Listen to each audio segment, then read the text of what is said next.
ये जो अभी आपने 2-3 चीज़ें मेंशन की है, अगर इनको हम रिलेट करें क्योंकि आपको पता है अपने इस चैनल पे हम लोग ज़्यादा बात करते हैं एजुकेशन की। जी। और दूसरी चीज़ आपने मेंशन की कि जो छोटे दिमाग हैं, जो अर्ली एज है, उसमें लोगों के दिमागों को स्टिमुलेट करना बहुत ज़रूरी है ताकि फ्यूचर में हम फिलॉसफर्स बना सकें। लेकिन बिल्कुल इसके अपोज़िट है हमारा जो तालीमी निज़ाम है। वहाँ पे रट्टा याद जिसकी याददाश्त अच्छी है वो ब्रिलियंट स्टूडेंट है, जिसकी मेरी तरह की याददाश्त है वो पीछे ही रहेगा। मतलब इश्यूज़ हैं। तो अब वो कौन से हम इक़दामात हैं जो छोटे लेवल पर भी करें, जिससे हम इन चीज़ों को एनकरेज कर सकें? आपकी देखिए नज़र सबसे देखिए सबसे पहले तो मैं ये कहूँगा कि हम जो तनकीदी सोच रखने वाले लोग हैं या जो तनकीदी सोच इनकरेज करना चाहते हैं, हमने भी एक वन साइडेड किस्म का नैरेटिव बना लिया और हम भी इसको कॉम्प्लेक्सिटी में नहीं देख रहे। हुँ, सबसे पहले तो आप हैरान होंगे, अब मैं एज अ फिलोसोफर हर चीज़ को आपको पता है ना उलट बात करनी होती है हमने तो सबसे पहले तो मैं रट्टे की तारीफ करता हूँ। अब गौर से सुनने, परेशान नहीं होना, नहीं, आपने गौर से बिल्कुल सुनिए। सही है। हाँ, जब तारीख में एक ऐसा वक्त था कि कागज की इजाद नहीं थी और लिखाई की इजाद नहीं थी, हरूफ की इजाद नहीं थी, तो उस जमाने कदीम के अंदर आपको पता है कि राइटिंग की इजाद आज से 3000 साल पहले, कागज की इजाद तो अभी थोड़ी देर पहले ही हुई, 700 साल भी नहीं हुए इस बात को, 600 साल जो भी। तो प्रिंटिंग प्रेस की इजाद को आपको पता है ये 15th सेंचुरी के अंदर आई, गुटनबर्ग ने इसको इजाद किया। तो ये तो बड़ी अभी अभी की बातें हैं ना सर, तारीख के लंबे पस मंजर। उस तारीखी दौर में कि जब कोई किताबें मुमकिन नहीं थी, राइटिंग मुमकिन नहीं थी, इंटरनेट नहीं था, तो नॉलेज किस तरह से ट्रांसफर होती थी एक जनरेशन से दूसरी जनरेशन।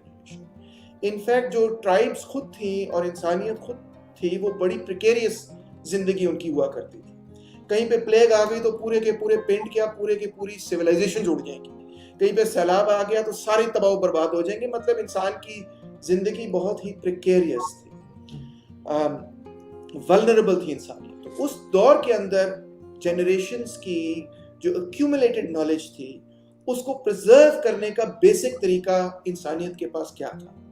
इंसानियत के पास बेसिक तरीका यह था कि रट्टा मारो और अच्छी तरह रट्टा मारो।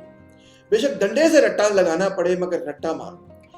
अगर रट्टा ना होता तो जो वेद है, जो आपकी सारी हिंदुइज्म की ट्रेडिशन है, वो आपके पास ना होता। अगर रट्टा ना होता तो हमारी जो अपनी सिविलाइजेशन पूरी जिसको हम इंडियन सिविलाइजेशन कहते हैं, जिसकी कदीम के अंदर इंडस वैली सिविलाइजेशन ने तो एक स्क्रिप्ट बना ली थी जो आज हम पढ़ ही नहीं सकते, हमें पता ही नहीं वो क्या है, जो ड्रिविडियंस थे।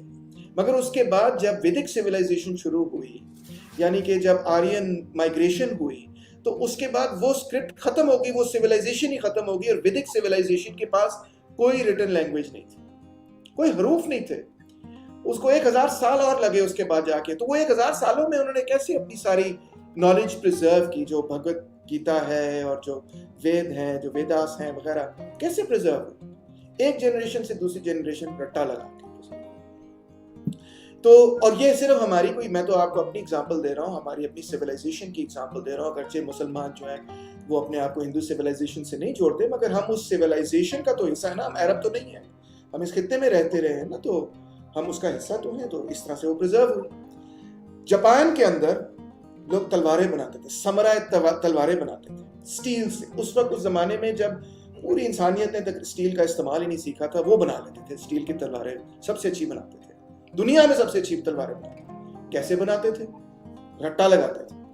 रट्टा लगाते थे अपने उस्तादों का कि कौन सा फॉर्मूला करना और उसकी एग्जैक्ट डिटेल को कॉपी करना। सबसे एग्जैक्ट डॉक्टर तैमूर ने जैसे कहा कि मेमोराइज करना कि क्या सीक्वेंस है, कितनी मिकदार में कार्बन ऐड करनी, कितनी मिकदार में लोहा ऐड करना है, कितनी मिकदार में ये करना है, कितनी देर गर्म करना है, किस टेम्परेचर पे गर्म करना है, उसका पूरा एक रिचुअल बनाते थे और उस रिचुअल को टू द लेटर फॉलो करते थे, तब कामयाबी मिलती थी।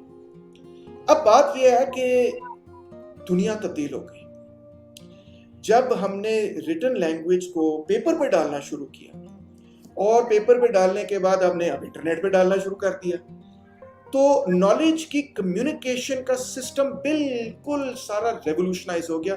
उसका असर अभी भी हमें महसूस हो रहा है, और उस तारीख की दौर में हम पीछे हैं। क्यों? क्योंकि हम एक सिस्टम जो एक दौर के अंदर कामयाबी से चलता है ना, फिर उसको इतनी आसानी से लोग छोड़ते नहीं है। मिसाल के तौर पे भाई देखिए, 3000 साल से एक मेथड आपको कामयाबी दे रहा है दूसरी सिविलाइजेशंस को। अब पिछले 300 साल से अब वो कामयाबी नहीं दे रहा सिस्टम। तो जो चीज आपने 3000 साल की बुनियाद पे सीखी है, उसको आप 300 साल के तजर्बे की बुनियाद पे छोड़ते हुए घबराते हैं, सख्त घबराते हैं। तो ये हमारा मेन मसला है कि हमने जो 3000 साल की सक्सेसफुल प्रैक्टिस है, उसको हम छोड़ना नहीं चाहते। पिछले 300-400 साल की जो उल्टी हुई है सिविलाइजेशंस, और नॉलेज को गेन करने के तरीका कार उल्टा हुआ, उसको हम छोड़ना नहीं चाहते। तो इसलिए रट्टा अभी भी मजबूत है बनिस्बत क्रिटिकल थिंकिंग, क्योंकि वो एक जमाने में सक्सेसफुल स्ट्रेटजी थी। हमें समझाने की जरूरत है कि अब वो स्ट्रेटजी सक्सेसफुल नहीं है, क्योंकि अब जो बेयर फैक्ट्स हैं उनका आपको रट्टा इसलिए नहीं लगाना पड़ता, क्योंकि आप इंडेक्स में जाते हैं और आप वहां से तलाश करते हैं कि अच्छा जी, फलाने बंदे ने, गैरेथ स्टेडमैन जोन्स ने फॉर एग्जांपल बाबूएफ पे क्या लिखा, लो जी मुझे पेज नंबर मिल गया 136, मैंने 136 पेज नंबर निकाल लिया और मैंने आपको बता दिया कि उसने क्या लिखा। मुझे रटने की जरूरत ही नहीं है।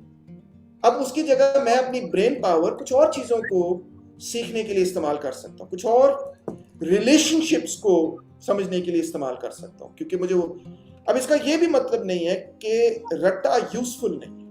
मिसाल के तौर पे हरूफ जो हम इस्तेमाल करते हैं वो रट्टा है, पहाड़े जो हम इस्तेमाल करते हैं वो रट्टा है।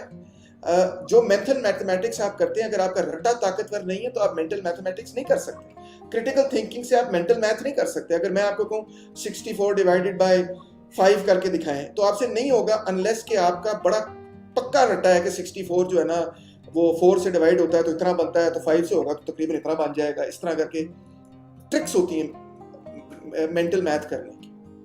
और इसी तरह मैं जब ये किताब पढ़ता हूँ तो मैं हर लफ्ज़ नहीं पढ़ता हूँ, क्योंकि मैंने इतने लफ्ज़ पढ़े हैं कि मैं वो एक लाइन जो है ना एक ही गो में पढ़ लेता हूँ, ठीक है ना, ठक ठक ठक ठक करके पढ़ता हूँ। वजह क्या है? रेपिटेशन, रट्टा।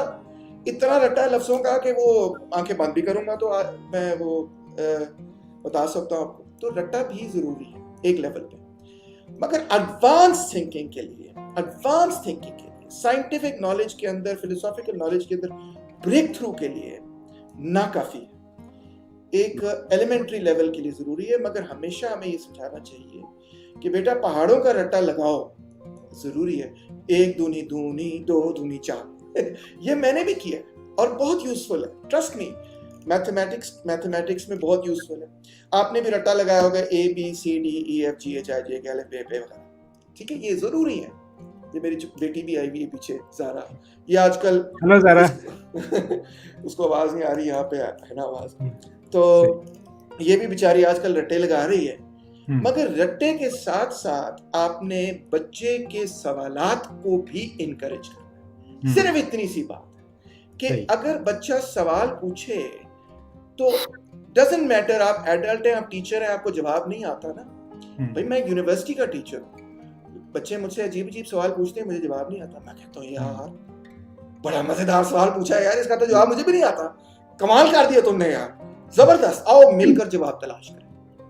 अब देखें, अब आप बच्चे को क्या कह रहे हैं, आप स्टूडेंट को क्या कह रहे हैं? आप स्टूडेंट को कह रहे हैं कि अभी तो सवालात तलाश कर रहे हैं, हम नहीं पता। इंसानियत तो है ही एक इन्फिनिट जद्दोजहद है कि हम नॉलेज हासिल करें, सवालों का जवाब दें। That is the culture that we need. तो कि हम चीज़ों को मुसलसल दोबारा से खोलें, दोबारा से देखें, क्वेश्चन करें, समझने की कोशिश करें और नॉलेज को ज़रा ओपन एंडेड रखें। ये मेरी एडवाइस होगी कि रट्टा भी करें आप, मगर क्रिटिकल थिंकिंग साथ साथ ज़रूरी है। अदरवाइज आप वेस्ट के साथ कैचअप नहीं कर सकते, आप नहीं कैचअप करेंगे। और ब्रॉड नॉलेज होनी चाहिए आपकी, नैरो नॉलेज नहीं होनी चाहिए कि बेटा फिजिक्स पढ़ लो, केमिस्ट्री पढ़ लो, मैथ पढ़ लो, बस ठीक है बहुत नहीं। तारीख पढ़ो, फ़लसफ़ा पढ़ो, फ़नून का इल्म आपके पास होना चाहिए, अपना आपके पास आर्ट्स का इल्म होना चाहिए, आपके पास फ़ाइन आर्ट्स का इल्म होना चाहिए, जिसको फ़नून जमालियात कहते हैं, उसका इल्म आपके पास होना चाहिए, एस्थेटिक्स का इल्म आपके पास होना चाहिए, पोइट्री, लिटरेचर का इल्म आपके पास होना चाहिए। और एक ही ज़बान में इल्म क्यों? अंग्रेज़ी में जो उर्दू ज़बान में वो भी आपके पास हो, जो क्या कहते हैं अंग्रेजी ज़बान में, फ्रांसीसी में, स्पेनिश में, सब हासिल करो, अरबी में, सब हासिल करो। आपको किसने कहा है कि आपका इतना सा दिमाग है, उसमें इतनी सी चीज़ें फिट आ सकती? किसने कहा? आपको क्या पता है कि आपके दिमाग की हद क्या है? आपको पता ही नहीं है। हम तो इंसानियत की बिल्कुल शुरुआत में हैं। मैं समझता हूँ इंसानियत का जो सफ़र है वो भी बहुत आगे जाएगा। कभी वक्त आएगा कि हम मार्स पे कॉलोनीज बनाएंगे, हम पूरी जो यूनिवर्स है उसको एक्सप्लोर करेंगे। आप तो अभी बिल्कुल अपने इन्फेंसी में बैठे। तो हमें अभी ये तय नहीं कर लेना चाहिए कि इतनी चीज ही बेटा आप सीख सकते हो, इससे आगे कुछ नहीं सीख सकते, बस इतना सा सीख लो बस बहुत है। नहीं, सीखो, दरिया है नॉलेज, कूद पड़ो उसके अंदर और नई नई चीजें हर वक्त सीखो। जिस चीज को तुमने सीख लिया उसको दोबारा ना सीखो, कोई नई बात सीखो। ये मेरा अच्छा डॉक्टर साहब, किसी ज़माने में मैंने एक बुक पढ़ी थी, उसका नाम था सोफीज वर्ल्ड। तो वो बेसिकली एक नॉर्वेजियन नॉवल है। तो उसमें ने वो ग्रीक फिलोसफर्स और उसके बाद बेसिकली फिलोसफी की हिस्ट्री बताई हुई है। तो वो उस टाइम के फिलोसफर्स को नेचुरल फिलोसफर्स कहते थे, और उसके बाद आस्ता आस्ता जिस किस्म के वो क्वेश्चन पूछते थे तो उन्होंने इसका लिंक भी वाज़ेह किया है कि उनकी क्वेश्चन की वजह से साइंटिफिक थिंकिंग का आगाज हुआ। इसके बारे में आप क्या कहते हैं? डेफिनेटली जोस्टीन गार्डनर की ये किताब ने एक पूरी जनरेशन को इंस्पायर किया है और बहुत ही शानदार किताब है। ज़रा आपने भी पढ़नी जब आप पढ़ी, ठीक है? Sophie's world. आई थिंक इस पे किसी ने कोई फिल्म भी बनाने की कोशिश की थी या बनी थी या नहीं। हाँ जी, इस पे मूवीज भी हैं। मूवीज भी हैं। It's a wonderful book. और इस तरह की और भी बहुत अच्छी किताबें हैं। जिस तरह अक्सर लोग मुझसे पूछते हैं कि डॉक्टर साहब क्या पढ़ना शुरू करें। डीके पब्लिशिंग ने politics book, philosophy book, economics book निकाली है, बिगिनर्स के लिए बहुत अच्छी है। और ये जो कार्टून किताबें निकली बिगिनर्स के लिए, marks for beginners, Einstein for beginners, फलानी थिंग फॉर इडियट्स, ये बहुत अच्छी किताबें हैं क्योंकि बिगिनर्स के लिए। और हम सारे बिगिनर्स ही तो हैं, हम कौन से एडवांस लोग हैं। हमें कहीं ना कहीं तो शुरू करना है। तो ये बड़ी अच्छी किताबें, जो इलस्ट्रेटेड किताबें होती हैं, कॉमिक्स होती हैं, आसान करके, और इनसे कभी घबराना नहीं चाहिए। आप, मैं बड़े से बड़े फिलोसफर्स जो है ना, मैं अपने आप को एक अच्छा भला पढ़ा लिखा आदमी समझता हूँ, और मैं भी ये पढ़ता हूँ, मैं भी इंजॉय करता हूँ। ये किताब बड़ी अच्छी होती है। तो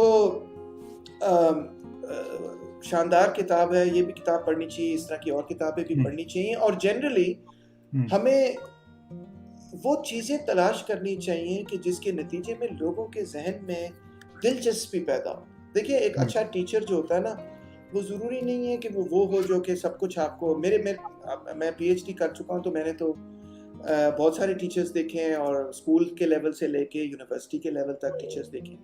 बेस्ट टीचर्स वो नहीं थे नेसेसरली जिनके पास सबसे ज़्यादा इन्फॉर्मेशन थी। वो बेस्ट रिसर्चर्स ज़रूर थे, अपनी फील्ड में बड़े ग्रेट लोग थे, मगर टीचर्स बेस्ट वो थे जिन्होंने ना मेरे जहन के अंदर सवाल पैदा कर दिया। वो लोग थे जिनके लेक्चर के बाद मुझे रात को नींद नहीं आई, क्योंकि मैं सोच रहा था कि यार ये बंदे ने क्या बात की, मैं इसका जवाब नहीं दे पा रहा हूँ। वो बेस्ट टीचर्स थे जिन्होंने मेरी क्यूरियोसिटी को राउज कर दिया। एक दफ़ा आपकी क्यूरियोसिटी राउज हो जाए तो अब तो दुनिया के अंदर इंफॉर्मेशन इतनी है टेक्नोलॉजी की वजह से। ये आबिद नज़ीर मुझसे सवाल भी ये पूछ रहे थे कि we become less happy in this age of technology. तो इसका कॉम्प्लेक्स जवाब है, मगर एक बात तो हकीकत है ना आबिद मेरे भाई, कि आपके पास नॉलेज तो अब, इंफॉर्मेशन तो अब आपके पास बेतहाशा है। तो अब लोगों को, मगर लोग फिर भी वो इन्फॉर्मेशन नहीं हासिल कर रहे, इस्तेमाल नहीं कर रहे, या कंज्यूम नहीं कर रहे, या गलत कंज्यूम कर रहे।